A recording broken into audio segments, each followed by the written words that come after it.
Ever thought about turning simple clay into beautiful, useful art? Pottery is a fantastic way to get creative.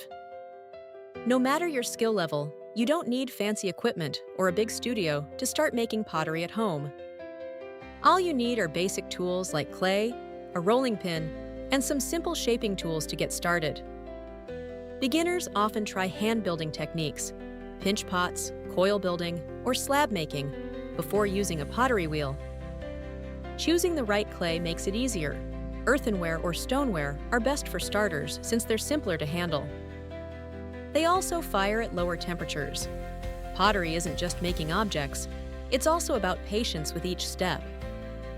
You learn patience and mastery from shaping, drying, firing, and glazing. Every step matters in pottery. Remember, mistakes are part of the process. They teach you how to improve your pottery with each project. Safety is key. Always avoid dry dust, clean up with a damp sponge, and follow kiln rules to stay safe.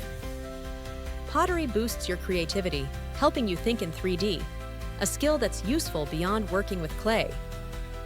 Whether you're crafting at home or in a studio, pottery lets you express yourself and learn hands-on skills. Ready to get your hands dirty and make something amazing? Pottery opens doors to artistic expression for everyone. Please like and subscribe to 3dartschool.net. Thanks for watching.